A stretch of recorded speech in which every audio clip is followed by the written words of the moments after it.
Bye Bye Man is less a good scary movie and more of a great suspenseful thriller.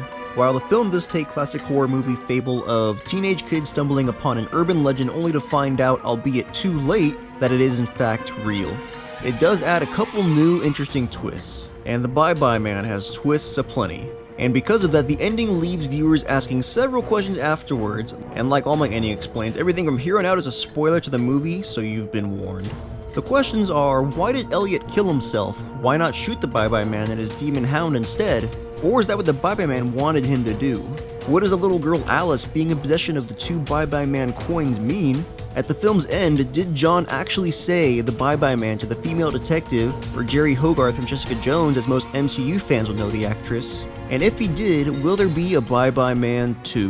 So let's start from the beginning. There is so much we don't know about the Bye Bye Man himself, which may upset some fans, but here's what we do. His first documented appearance was when a young teenage boy in the 1960s in Iowa, not Wisconsin, killed his entire family claiming the Bye Bye Man made him do it. So a young reporter and Larry Redmond tried to get the story on him, but before it could be published, he too was afflicted with the Bye Bye Man curse, and made the story a dead file, meaning it never went to print, something he did intentionally so the fear of the Bye Bye Man would not spread to whoever read his article. Before the Bye Bye Man appears, he torments his victims, where people will see his hound and then hear the drop of his coins, signaling that he is nearby, and then have lucid visions of manipulating his victims to do unspeakable acts. And the only way for the Bye Bye Man to disappear is for nobody to know that he exists. So near the film's conclusion, with Elliot assuming that John had died after being stabbed by his girlfriend Sasha, he realizes that he is the only living person remaining that knows of this entity, and in an effort to spare Virgil and his daughter Alice, he knows that he must kill himself. A conscious decision made not because of the affliction of the Bye Bye Man, but by his own doing. And since the Bye Bye Man is only an idea, he, to everyone's knowledge, cannot be physically harmed, so shooting him would do nothing.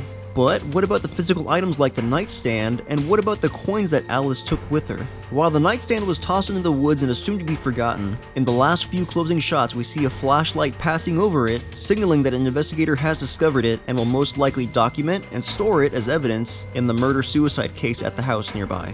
But as far as the coins now in Alice's possession, while they look like everyday half dollars, like the dresser, the Bye Bye Man has some sort of deeper connection to these items that we aren't entirely aware of, other than simply the nightstand belonged to Larry Redmond, and the Bye Bye Man uses these particular coins to torment his victims. Worth noting is that before Elliot, to use a Walking Dead term, opts out, with Virgil at his door, Virgil does say bye-bye, but not man, as he could barely hear what Elliot was saying in his final moments. So with his daughter now in possession of the coins, if Virgil just keeps trying to finish what Elliot was saying, or perhaps thinks about it too hard, Virgil will most likely be the next victim of the Bye Bye Man. Unless John, who is, sorry but I have to say it, to my knowledge the only black guy to be the only survivor of a predominantly white horror movie, gets the words, the Bye Bye Man, out to the female detective, and she ends up being the next victim. But while the audience doesn't hear him say those words exactly, it is highly suggested that he does, thus creating the perfect tease for a potential sequel. Spreading the Bye Bye Man curse now to Virgil and Alice, and John and the female detective, Detective Shaw, and whichever unknowing soul reads the name inside that nightstand. But while unconfirmed at this point, it doesn't take much success for a company to pump out a sequel, especially if it's as low budget a production as this film was at $6 million, say compared to another thriller like Don't Breathe, although that one had much better celebrity star power and a budget of $9.9 million. Really? The studio drew the line there? They couldn't just make it an even 10 mil? Oh well, whatever.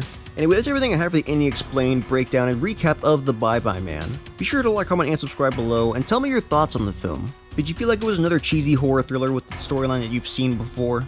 Or did you seriously enjoy the film? I know I did, even though I went into this movie with a very negative attitude. Which is funny, it seems like every movie I go into like that never disappoints. Except when the bow breaks. Yeah, that was just a straight up terrible movie. And also comment if you would like to see a sequel to The Bye Bye Man, and maybe how you think the story will play out briefly. And as always, I'll be back next time with videos like this and more, and as always, this is 5 Things That Explains Everything with The Fingerbang Show. I'm out.